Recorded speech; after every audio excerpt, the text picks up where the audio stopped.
ನನ್ನ ಜಮೀನು ವಿಷಯದಲ್ಲಿ ತೊಂದರೆ ಆಗಿದೆ. ಕಚೇರಿಗೆ ಅಲೆಯೋದು ಹೇಗೆ? ಕಾನೂನು ಬಗ್ಗೆ ನನಗೆ ಏನೂ ತಿಳಿಯಲ್ಲ. ಚಿಂತಿಸಬೇಡಿ, ಕಾನೂನು ಇರೋದೇ ನಮ್ಮವರ ರಕ್ಷಣೆಗಾಗಿ. ಅದರ ಅರಿವು ಇದ್ರೆ ಎಲ್ಲ ಸಮಸ್ಯೆಗೆ ಪರಿಹಾರ ಸಿಗುತ್ತೆ.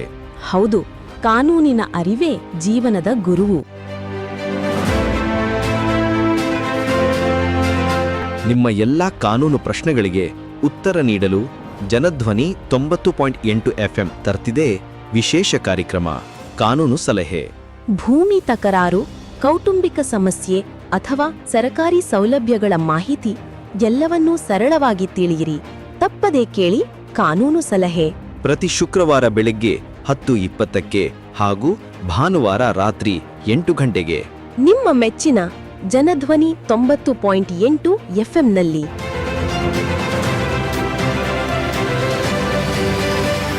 ಪ್ರಿಯ ಕೇಳುಗರಿಗೆಲ್ಲರಿಗೂ ಮತ್ತೊಮ್ಮೆ ಕಾನೂನು ಅರಿವು ಕಾರ್ಯಕ್ರಮಕ್ಕೆ ಸ್ವಾಗತ ಸುಸ್ವಾಗತ. ನಾನು ನಿಮ್ಮ ಮನೆಯ ಮಗಳು ಐಶ್ವರ್ಯ ಮಾನೆಗಾರ್. ಕೇಳುಗರೆ, ಇವತ್ತು ನಾನು ನಿಮ್ಮೊಟ್ಟಿಗೆ ರಾಷ್ಟ್ರೀಯ ಗ್ರಾಹಕ ಹಕ್ಕುಗಳ ದಿನ, ಸಬಲ ಗ್ರಾಹಕ ಸಬಲ ರಾಷ್ಟ್ರ ಎಂಬ ವಿಷಯದ ಕುರಿತು ಮಾತನಾಡಲಿಕ್ಕಿದ್ದೇನೆ. ಮೊದಲಿಗೆ ಈ ಒಂದು ದಿನದ ಮಹತ್ವ ಏನು ಅಂತ ನಾವು ನೋಡ್ಲಿಕ್ಕೆ ಹೋದ್ರೆ, ಡಿಸೆಂಬರ್ 24 ಕ್ರಿಸ್ಮಸ್ ಹಬ್ಬದ ಒಂದು ಪೂರ್ವ ಸಂಧ್ಯೆ, ಅಂದ್ರೆ ದಿವಸ ಡಿಸೆಂಬರ್ 25ರಂದು ಕ್ರಿಸ್ಮಸ್ ಹಬ್ಬ ಇರುತ್ತೆ. ಹಾಗಾಗಿ ಇದು ಹಿಂದಿನ ದಿವಸ ಇರುತ್ತೆ. ದೀಪಗಳು, ಸಿಹಿ ತಿಂಡಿಗಳಿರ್ಬೋದು, ಉತ್ಸವದ ಮೆರವಣಿಗೆಗಳಿಂದ ಆ ದಿನ ಸಾಮಾನ್ಯವಾಗಿ ಹೊಳೆತಿರುತ್ತದೆ.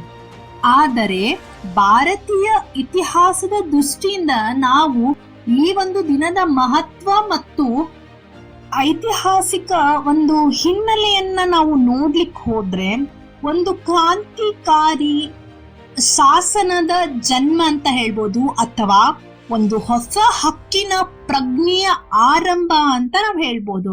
ಯಾಕಂದ್ರೆ 1987 ಡಿಸೆಂಬರ್ 24ರಂದು ಭಾರತದ ರಾಷ್ಟ್ರಪತಿ ಶಾಸನವೊಂದರ ಮೇಲೆ ಸಹಿಯನ್ನ ಹಾಕ್ತಾರೆ. ಅದು ಯಾವ್ದಪ್ಪ ಅಂದ್ರೆ ಗ್ರಾಹಕ ಸಂರಕ್ಷಣಾ ಅಧಿನಿಯಮ 1986, ಕನ್ಸ್ಯೂಮರ್ ಪ್ರೊಟೆಕ್ಷನ್ ಆಕ್ಟ್ 1986 ಅಂತ ಹೇಳ್ತಾರೆ.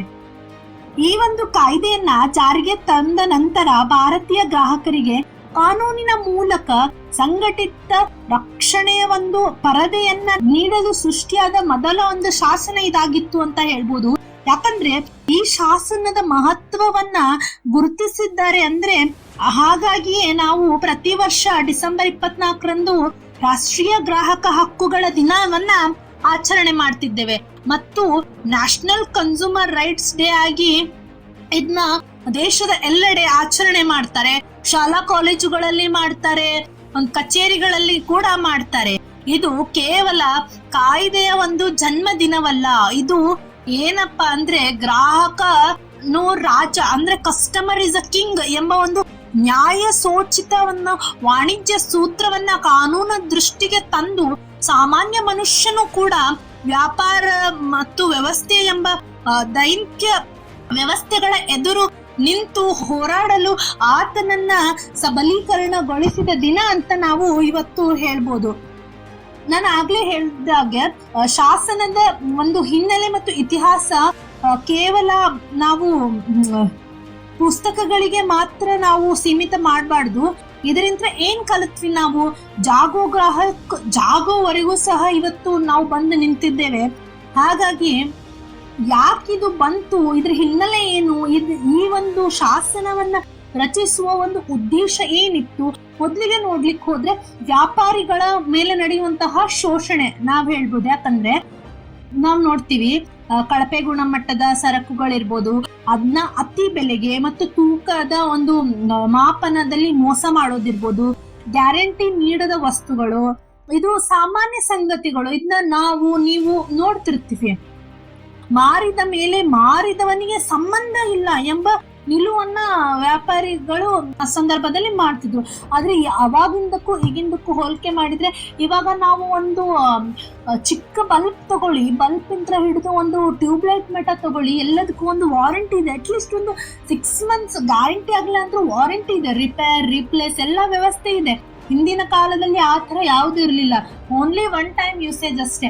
ನೀವೇನೋ ಒಂದು ವಸ್ತು ತಗೊಂಡ್ ಬಂದಿರ್ತೀರಾ, ಅದೇನೋ ಹಾಳಾಯ್ತೋ ಏನೋ ಆಯ್ತೋ, ಅದು ಮಾರುವವನ್ಗೆ ಸಂಬಂಧ ಇಲ್ಲ ಅನ್ನೋ ಒಂದು ಪರಿಸ್ಥಿತಿ ಇತ್ತು. ಇನ್ನು ಕಾನೂನು ವ್ಯವಸ್ಥೆಯ ಒಂದು ದೊಡ್ಡ ಗುಂಡಿ. ಯಾಕಂದ್ರೆ ಸಾಂಪ್ರದಾಯಿಕ ನ್ಯಾಯ ವ್ಯವಸ್ಥೆಯಲ್ಲಿ ನಾವು ದಾವೆ ಹೂಡುವುದು, ಖರ್ಚುಗಳ ಸಮಯ ತೆಗೆದುಕೊಳ್ಳುವ ಜಟಿಲ ಪ್ರಕ್ರಿಯೆ ಆಗಿತ್ತು. ಒಂದು ಸಾಬೂನಿನ ಬಗ್ಗೆ ಅಥವಾ ಒಂದು ವಿದ್ಯುತ್ ಸಾಧನದ ದೋಷದ ಬಗ್ಗೆ ನಾವು ಗ್ರಾಹಕನಿಗೆ ನ್ಯಾಯಾಲಯದ ಕಡೆಗೆ ಹೋಗುವುದು ಕನಸಿನಂತಿತ್ತು. ಯಾಕೆ ಈಗ ನೋಡ್ತೀರಿ ನೀವು ನಮ್ಮ ದೇಶದ ನ್ಯಾಯಾಂಗ ವ್ಯವಸ್ಥೆ ಹೇಗಿದೆ, ಆವಾಗಿನ ಕಾಲದಲ್ಲಂತೂ ಹೆಂಗಿತ್ತು ಅಂತ ಹೇಳಿ.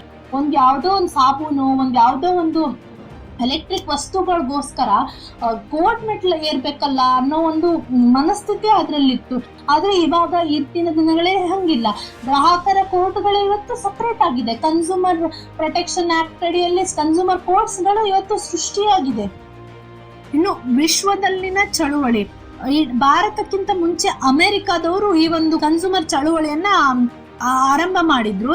ಯಾಕಂದ್ರೆ ರಾಲ್ಫ್ ನೆಡ್ಲರ್ ಅವರು ಮೂಲ ಈ ಒಂದು ಇದಕ್ಕೆ ಬೇರನ್ನ ಹಚ್ಚಿದವರು ಅಂತ ನಾವು ಹೇಳ್ಬೋದು. ಯಾಕಂದ್ರೆ ಹಕ್ಕುಗಳ ಚಳುವಳಿ ಬಲವಾಗಿ ಮಾಡಿದ್ದು UNU 1985 ಗ್ರಾಹಕರ ಹಕ್ಕುಗಳ ಒಂದು ಮಾರ್ಗದರ್ಶಕದ ಒಂದು ತತ್ವಗಳನ್ನ ರೂಪಿಸಲಾಗ್ತದೆ. ಭಾರತವು ಈ ಜಾಗತಿಕ ಮಾರ್ಗದರ್ಶನವನ್ನ ಅನುಸರಿಸನೆ ಮಾಡುತ್ತೆ. ಇನ್ನು ರಾಜ್ಯದ ಒಂದು ಹಸ್ತಕ್ಷೇಪದ ಕೊರತೆ, ನಾವೇನ್ directive principles of the state policy ಅಂತ ಹೇಳ್ತೀವಿ. ಒಂದು ಸ್ಟೇಟ್ ಇಂಟರ್ವೆನ್ಷನ್ ಏನಿತ್ತು, ಸರ್ಕಾರವು ಗ್ರಾಹಕರ ರಕ್ಷಣೆಗಾಗಿ ಒಂದು ನಿರ್ದಿಷ್ಟವಾದ ಮತ್ತು ವೇಗವಾದ ವ್ಯವಹರಿತ ಕಾನೂನು ವ್ಯವಸ್ಥೆಯನ್ನು ಹೊಂದಿರಲಿಲ್ಲ. ಆವಾಗ ಈಗ ನಾವು ನೋಡ್ತೀವಿ, ನಮ್ಮ ಸಂವಿಧಾನ ಕಲಿಯೋಬೇಕಾದ್ರೆ ಸ್ಟೇಟ್ ಲಿಸ್ಟ್ ಅಂತ ನೋಡ್ತೀವಿ, ಕಾಂಕರೆಂಟ್ ಲಿಸ್ಟ್ ಅಂತ ನೋಡ್ತೀವಿ. ಆಗ ಇದೊಂದು ಬರ್ತಿರ್ಲಿಲ್ಲ. ಮತ್ತು ಈ ಹಿನ್ನೆಲೆಯಲ್ಲಿ 1986 ಈ ಒಂದು ಶಾಸನದ ಅವಶ್ಯಕತೆ ಬಹಳ ಇತ್ತು. ಹಾಗಾಗಿ ಇದು ಜಾರಿಗೆ ಬಂತು ಅಂತ ನಾವು ಹೇಳ್ಬೋದು. ಹಾಗಾಗಿ ಇಂದು ಗ್ರಾಹಕರಿಗೂ ಕೂಡ ಕೇವಲ ಮೂಲಭೂತ ಹಕ್ಕುಗಳಲ್ಲ, ಸಂವಿಧಾನದಲ್ಲಿ ಓದುವಂತ ಮೂಲಭೂತ ಹಕ್ಕುಗಳಲ್ಲ, ಅದನ್ನ ಹೊರತುಪಡಿಸಿ 6 ಮೂಲಭೂತ ಹಕ್ಕುಗಳನ್ನ ನೀಡಲಾಗಿದೆ. ಮತ್ತು ಅವುಗಳ ಪರಿಶೀಲಿಸಲು ಜಿಲ್ಲಾ, ರಾಜ್ಯ ಮತ್ತು ರಾಷ್ಟ್ರ ಮಟ್ಟದಲ್ಲಿ ವಿಶೇಷ ಗ್ರಾಹಕ ನ್ಯಾಯಾಲಯಗಳು, ಏನು ಕನ್ಸ್ಯೂಮರ್ ಕೋರ್ಟ್ಸ್ ಅಂತೀವಲ್ಲ, ಅವು ವೇಗವಾಗಿ ಅಗ್ಗದ ದರದಲ್ಲಿ ಕಡಿಮೆ ಒಂದು ಔಪಚಾರಿಕತೆಯಿಂದ ನ್ಯಾಯ ನೀಡುವ ವ್ಯವಸ್ಥೆಯನ್ನ ಹೊಂದಿದೆ.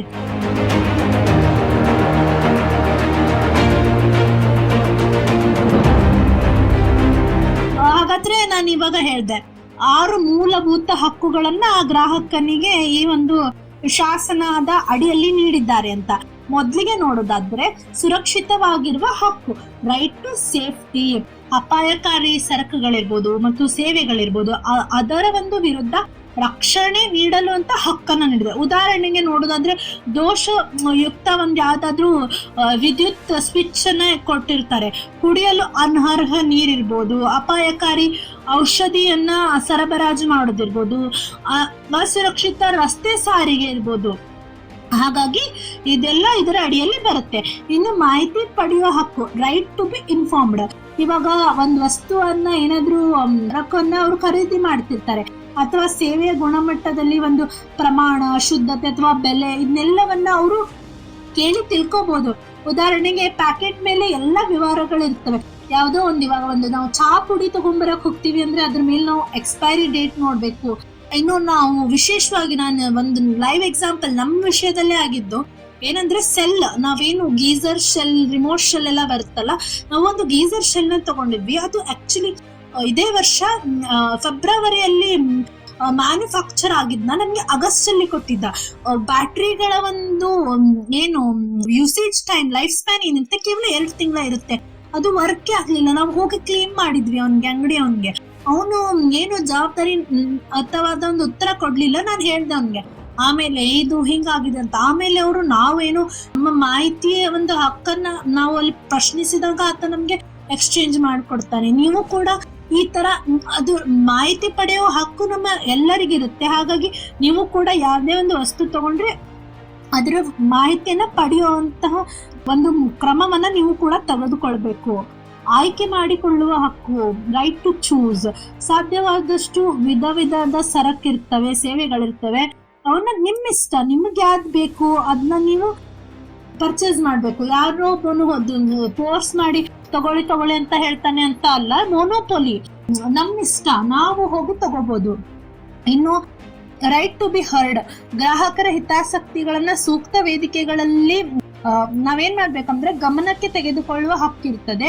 ತಪ್ಪಾದ ವಸ್ತುವನ್ನ ಮಾರಿದಾಗ ನಮ್ಮ ಮಾತನ್ನ ಆಲಿಸುವವರು ಇರಬೇಕು. ನಿರಾಕರಣೆಯ ಹಕ್ಕು, ರೈಟ್ ಟು ಸೀಕ್ ರಿಡ್ರೆಸಲ್, ತನ್ಗೆ ಏನಾದ್ರೂ ಅನ್ಯಾಯ ಆತಂದ್ರೆ ಅವನು ಆ ಒಂದು ವ್ಯಾಪಾರ ಪದ್ಧತಿಗಳು ಅಥವಾ ಶೋಷಣೆಯಿಂದ ಪರಿಹಾರ ಪಡೆಯುವ ಹಕ್ಕನ್ನು ಸಹ ನೀಡಿದೆ. ಉದಾಹರಣೆಗೆ ತಗ್ಗಿದ ಬೆಲೆ ಇರ್ಬೋದು ಅಥವಾ ಕ್ಷಮಾಪಣೆ ಪಡೆಯುವುದಿರ್ಬೋದು. ಗ್ರಾಹಕ ಶಿಕ್ಷಣದ ಹಕ್ಕು, ರೈಟ್ ಟು ಕನ್ಸ್ಯೂಮರ್ ಎಜುಕೇಶನ್, ಇದಂತೂ ಬಹು ಮುಖ್ಯ. ಯಾಕಂದ್ರೆ ಗ್ರಾಹಕನಿಗೆ ತನ್ನ ಹಕ್ಕುಗಳ ಬಗ್ಗೆ ಜ್ಞಾನನೇ ಇರ್ಲಿಲ್ಲ ಅಂದ್ರೆ ಅವನು ಹೇಗೆ ಹೋಗಿ ಪ್ರಶ್ನೆ ಮಾಡ್ತಾನೆ. ಹಾಗಾಗಿ ನೀವು ಕೂಡ ಯಾರ್ಯಾರು ಇದನ್ನೆಲ್ಲ ಕೇಳಿಸ್ಕೊಂತಿದ್ದೀರಲ್ಲ, ಜನರ ಧ್ವನಿ ರೇಡಿಯೋ ಸ್ಟೇಷನ್ ಅವ್ರಿಗೆ ನೀವು ನಿಜವಾಗ್ಲೂ ಏನಂದ್ರೆ ಆಭಾರಿಯಾಗಿರ್ಬೇಕು. ಯಾಕಂದ್ರೆ ಪ್ರತಿಯೊಂದು ವಿಷಯವನ್ನ ನಾವು ಪುಸ್ತಕದ ಮುಖಾಂತರವೇ ಕಲಿಬೇಕಂತ ಏನೂ ಇಲ್ಲ. ಇಂತಹ ಕಾನೂನು ಅರಿವು ಕಾರ್ಯಕ್ರಮಗಳ ಮುಖಾಂತರನೂ ಕೂಡ ಎಷ್ಟೋ ಜನರಿಗೆ ಒಂದು ಸಹಾಯವನ್ನ ಮಾಡುವ ಒಂದು ಆಲೋಚನೆ ಇಟ್ಕೊಂಡು ಅವ್ರು ಇಂಥ ಕಾರ್ಯಕ್ರಮವನ್ನ ತೆಗೆದುಕೊಂಡು ಬಂದಿದ್ದಾರೆ. ವಿಶೇಷವಾಗಿ ಇವತ್ತು ಗ್ರಾಹಕರ ಹಕ್ಕುಗಳ ದಿನಾಚರಣೆ ಬಗ್ಗೆ ಏನ್ ಮಾತಾಡ್ತಿದ್ವಿ, ಪ್ರತಿಯೊಬ್ರು ಕೂಡ ನೀವು ಒಂದು ಯಾವ್ದೇ ವಸ್ತು ತಗೊಳ್ಳಿ, ಏನಾದ್ರೂ ಮಾಡ್ಕೊಳ್ಳಿ, ನಾನು ಏನ್ ಹೇಳ್ತಿದ್ದೀನಲ್ಲ ಇದೊಂದಿಷ್ಟು ನಿಮ್ಮ ಆಯ್ಕೆ ವಿಷಯದಲ್ಲಿರ್ಬೋದು, ಒಂದು ಏನಾದ್ರೂ ಐಟಮ್ಸ್ ನ ಪರ್ಚೇಸ್ ಮಾಡೋದ್ರಲ್ಲಿ ಇದನ್ನ ನೀವು ಗಮನದಲ್ಲಿ ಇಟ್ಕೊಂಡ್ರೆ ನೀವು ಯಾವತ್ತೂ ಮೋಸ ಹೋಗಲ್ಲ ಅಂತ ನಾನು ಹೇಳ್ತೀನಿ. ಹಾಗಾಗಿ ಇನ್ನೊಂದ್ಸಲ ಪುನರ್ ಹೇಳೋದಾದ್ರೆ ಇನ್ನೊಂದ್ಸಲ ಕೇಳಿಸ್ಕೊಳ್ಳಿ. ಸುರಕ್ಷಿತವಾಗಿರುವಂತಹ ಹಕ್ಕು, ರೈಟ್ ಟು ಸೇಫ್ಟಿ ಬಹಳ ಮುಖ್ಯ. ಮಾಹಿತಿ ಪಡೆಯೋ ಹಕ್ಕು, ಯಾವುದೇ ಒಂದು ವಸ್ತು ತಗೊಳ್ಳಿ ಮಾಹಿತಿಯನ್ನ ಪಡೆದುಕೊಳ್ಳ್ರಿ ಮತ್ತು ಆಯ್ಕೆ ನಿಮ್ ಇಷ್ಟವಾದಂತಹ ವಸ್ತುಗಳನ್ನ ತಗೊಳ್ಳಿ, ವಿನಃ ಯಾರೋ ಫೋರ್ಸ್ ಮಾಡ್ತಾರೆ ಅಂತ ತಗೋಬೇಡಿ. ಮತ್ತು ರೈಟ್ ಟು ಬಿ ಹರ್ಡ್, ನಿಮ್ಮ ಅವರು ಏನ್ ಮಾತಾಡ್ತಾರೆ, ಅವ್ರು ಏನ್ ಹೇಳಿರ್ತಾರೆ ಅದನ್ನ ಕೇಳಿಸ್ಕೊಡಿ. ಮತ್ತು ರೈಟ್ ಟು ಸೀಕ್ ರೆಡ್ರೆಸಲ್, ನಿಮ್ಗೆ ಏನಾದ್ರೂ ಯಾರಿಂತ ಅದು ಅನ್ಯಾಯ ಆದ್ರೆ ಅಥವಾ ನಿಮ್ಗೇನಾದ್ರೂ ಅವ್ರಿಂತ ಏನಾರಾದ್ರೆ ರೆಡ್ರೆಸಲ್ ನಿರಾಕರಣೆ ಕೇಳುವಂತ ಒಂದು ಹಕ್ಕಿರುತ್ತೆ ನಿಮ್ಗೆ. ಮತ್ತು ರೈಟ್ ಟು ಕನ್ಸ್ಯೂಮರ್ ಎಜುಕೇಶನ್, ಆದಷ್ಟು ಜ್ಞಾನವನ್ನ ಪಡೆದುಕೊಳ್ಳಿ. ಇನ್ನು 1986 ಶಾಸನ ಮತ್ತು 2007 ಶಾಸನ ಏನ್ ಹೇಳುತ್ತೆ ಅಂತಂದ ಹೇಳಿ, 2017 ಶಾಸನ ಏನ್ ಹೇಳುತ್ತೆ ಅಂತ ನೋಡಕ್ ಹೋದ್ರೆ, ಕಾಲ ಕಳೆದಂತೆ ಆರ್ಥಿಕತೆ ಇರ್ಬೋದು, ಇ ಕಾಮರ್ಸ್, ಡಿಜಿಟಲ್ ಫೀಲ್ಡ್ ಎಲ್ಲ, ಆನ್ಲೈನ್ ಸೇವೆಗಳು ಇವೆಲ್ಲ ಬೆಳ್ತಾ ಇದೆ. ಹಾಗಾಗಿ ಹಳೆ ಕಾಯ್ದೆ ಅಷ್ಟೊಂದು ಇಂಪ್ಯಾಕ್ಟ್ ಆಗ್ಲಿಲ್ಲ, ಹಾಗಾಗಿ ಹೊಸ ಕಾಯ್ದೆ ಬಂತು.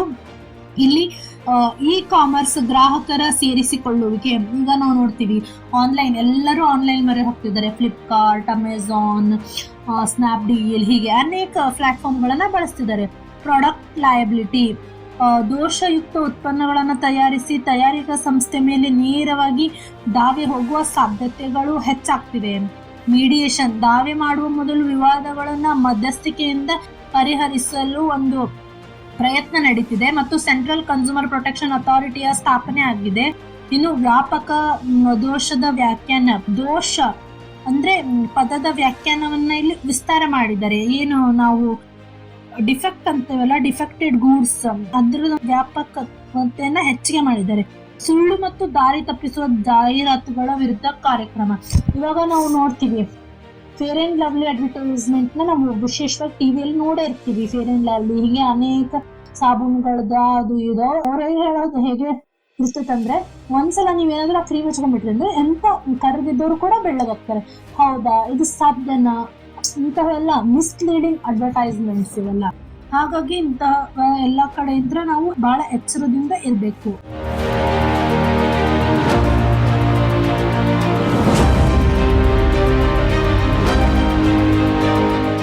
ಇನ್ನು ಆಧುನಿಕ ಯುಗದಲ್ಲಿ ಇದೆಲ್ಲ ನೋಡಿದ್ರೆ ಒಂದು ಹೇಗೆ ಗ್ರಾಹಕರ ನ್ಯಾಯಾಲಯಗಳ ಒಂದು ವ್ಯವಸ್ಥೆ ಹೇಗಿರುತ್ತೆ, ನಿಮ್ಗೇನಾದ್ರೂ ನೀವು ಶೋಷಣೆಗೆ ಒಳಗಾದ್ರಿ, ನಿಮ್ಗೇನಾದ್ರೂ ನಿಮ್ಮ ಹಕ್ಕುಗಳ ಉಲ್ಲಂಘನೆ ಆಯ್ತು ಅಂದ್ರೆ ನೀವು ಯಾವ ತರ ನ್ಯಾಯಾಲಯಕ್ಕೆ ಹೋಗ್ಬೋದು ಅಂತ ನೋಡಿ.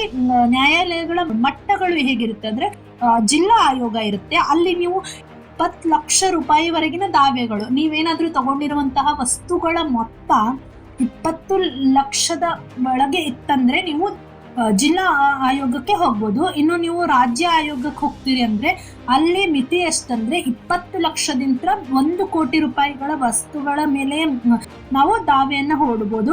ಇನ್ನು 1 ಕೋಟಿಯ ಮೇಲೆ ಇತ್ತಂದ್ರೆ ರಾಷ್ಟ್ರೀಯ ಆಯೋಗ ಅಂದ್ರೆ ನ್ಯಾಷನಲ್ ಕಮಿಷನ್ಗೆ ನೀವು ಹೋಗ್ಬೋದು. ಹಾಗಾದ್ರೆ ಈ ದಾವೆ ಹೂಡುವ ವಿಧಾನ ಹೇಗಿರುತ್ತೆ? ದಾವೆ ಹೂಡಲು ತುಂಬಾ ಸುಲಭ. ನೀವೊಂದು ಸರಳ ಅರ್ಜಿ ಬರಿಬೇಕು. ಅದಕ್ಕೆ ಸಂಬಂಧಿತ ದಾಖಲೆಗಳು ಅಂದ್ರೆ ಬಿಲ್ ಇರ್ಬೋದು, ವಾರಂಟಿ ಕಾರ್ಡ್ ಇರ್ಬೋದು, ಮತ್ತು ಶುಲ್ಕ ಮತ್ತು ದಾವೆ ಮೊತ್ತ ಆಧಾರದ ಮೇಲೆ ಸಹಿತ ನ್ಯಾಯಾಲಯಕ್ಕೆ ನೀವು ಹೋಗಿ ಸಲ್ಲಿಸಬೇಕು.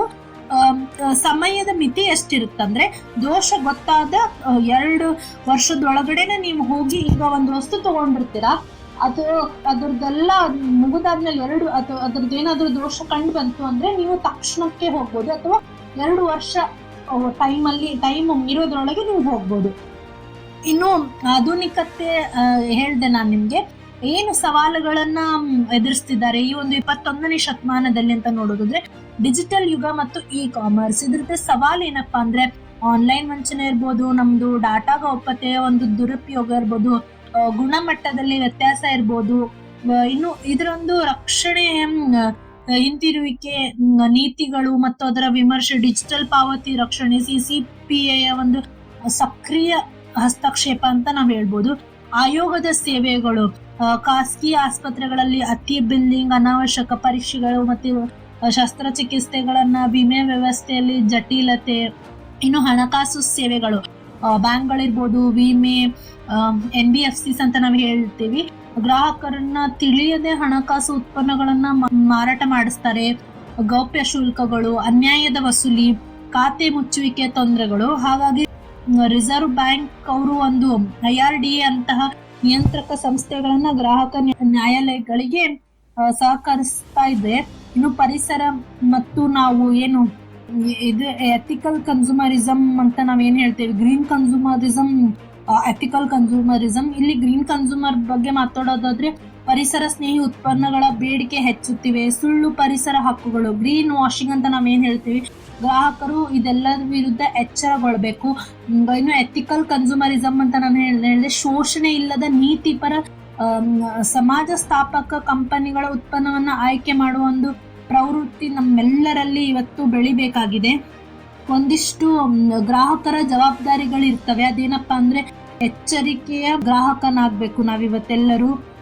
ಮತ್ತೆ ವ್ಯಾಪಾರ ಪದ್ಧತಿ, ಈಗ ಏನು ಮೋಸದ ವಾಣಿಜ್ಯ ವ್ಯಾಪಾರ ನಡೀತಿರ್ತಲ್ಲ ಅಂತವನ್ನೆಲ್ಲ ನಾವು ವಿರೋಧಿಸ್ಬೇಕು. ಮತ್ತು ಪರಿಸರದ ಬಗ್ಗೆ ನಮಗೆ ಜಾಗೃತಿ ಇರಬೇಕು.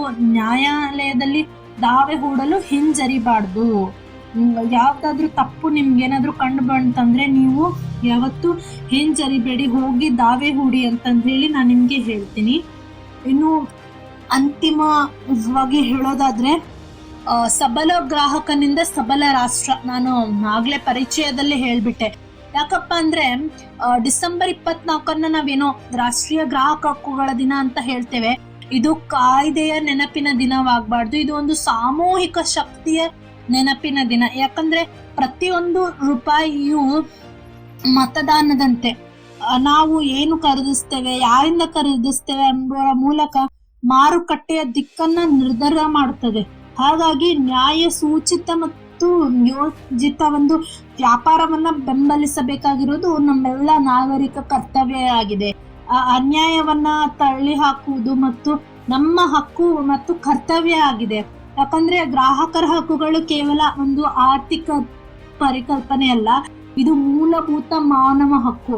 ಯಾವುದೇ ಉತ್ಪನ್ನ ಅಥವಾ ಸೇವೆಯನ್ನ ನಾವು ವಿನಿಮಯ ಮಾಡಿಕೊಳ್ಳುವಾಗ ನಮ್ಮಿಂದ ಬರುವ ಹಣ, ನಮ್ಮ ವಿಶ್ವಾಸ ಮತ್ತು ನಮ್ಮ ಕಾಲ ಇವುಗಳ ಬಗ್ಗೆ ಗೌರವಿಸಬೇಕು. ಈ ಗೌರವವು ಕಾನೂನು ಖಚಿತಪಡಿಸುತ್ತದೆ.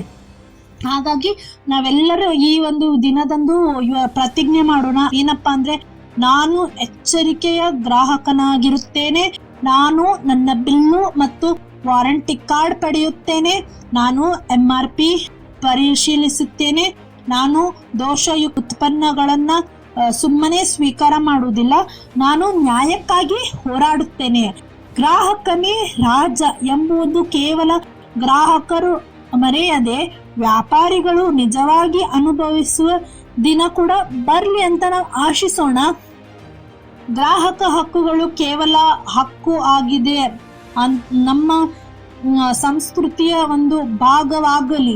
ಯಾಕಂದ್ರೆ ಸಬಲ ಗ್ರಾಹಕನಿಂದ ಸಬಲ ಮಾರುಕಟ್ಟೆ ಸಾಧ್ಯ, ಸಬಲ ಮಾರುಕಟ್ಟೆ ಇದ್ರೆ ಸಬಲ ಆರ್ಥಿಕತೆ ಆಗ್ಲಿಕ್ಕೆ ಸಾಧ್ಯ, ಮತ್ತು ಸಬಲ ಆರ್ಥಿಕತೆ ಇದ್ರೆ ಮಾತ್ರ ಸಬಲ ಮತ್ತು ಸುಭದ್ರ ಮತ್ತು ನ್ಯಾಯಪರ ರಾಷ್ಟ್ರದ ಒಂದು ನಿರ್ಮಾಣಕ್ಕೆ ನಾವು ಎಲ್ಲರೂ ಕೈ ಜೋಡಿಸ್ಬೋದು. ಹಾಗಾಗಿ ಇದು ಒಂದು ಈ ದಿನದ ನೈಜ ಸಂದೇಶ ಮತ್ತು ಧ್ಯೇಯವಾಗಿದೆ ಅಂತ ಹೇಳ್ತಾ ಇಲ್ಲಿಗೆ ನನ್ನ ಮಾತುಗಳನ್ನು ಮುಗಿಸ್ತೇನೆ. ಎಲ್ಲ ಕೇಳುಗರಿಗೆ ಧನ್ಯವಾದಗಳು. ಅಯ್ಯಯ್ಯೋ, ನನ್ನ ಜಮೀನು ವಿಷಯದಲ್ಲಿ ತೊಂದರೆ ಆಗಿದೆ. ಕಚೇರಿಗೆ ಅಲೆಯೋದು ಹೇಗೆ? ಕಾನೂನು ಬಗ್ಗೆ ನನಗೆ ಏನೂ ತಿಳಿಯಲ್ಲ. ಚಿಂತಿಸಬೇಡಿ, ಕಾನೂನು ಇರೋದೇ ನಮ್ಮವರ ರಕ್ಷಣೆಗಾಗಿ. ಅದರ ಅರಿವು ಇದ್ರೆ ಎಲ್ಲ ಸಮಸ್ಯೆಗೆ ಪರಿಹಾರ ಸಿಗುತ್ತೆ. ಹೌದು, ಕಾನೂನಿನ ಅರಿವೇ ಜೀವನದ ಗುರುವು. ನಿಮ್ಮ ಎಲ್ಲಾ ಕಾನೂನು ಪ್ರಶ್ನೆಗಳಿಗೆ ಉತ್ತರ ನೀಡಲು ಜನಧ್ವನಿ 90.8 FM ತರ್ತಿದೆ ವಿಶೇಷ ಕಾರ್ಯಕ್ರಮ ಕಾನೂನು ಸಲಹೆ. ಭೂಮಿ ತಕರಾರು, ಕೌಟುಂಬಿಕ ಸಮಸ್ಯೆ ಅಥವಾ ಸರಕಾರಿ ಸೌಲಭ್ಯಗಳ ಮಾಹಿತಿ ಎಲ್ಲವನ್ನೂ ಸರಳವಾಗಿ ತಿಳಿಯಿರಿ. ತಪ್ಪದೇ ಕೇಳಿ ಕಾನೂನು ಸಲಹೆ. ಪ್ರತಿ ಶುಕ್ರವಾರ ಬೆಳಗ್ಗೆ 10:20ಕ್ಕೆ ಹಾಗೂ ಭಾನುವಾರ ರಾತ್ರಿ 8 ಗಂಟೆಗೆ ನಿಮ್ಮ ಮೆಚ್ಚಿನ ಜನಧ್ವನಿ 90.8 FMನಲ್ಲಿ.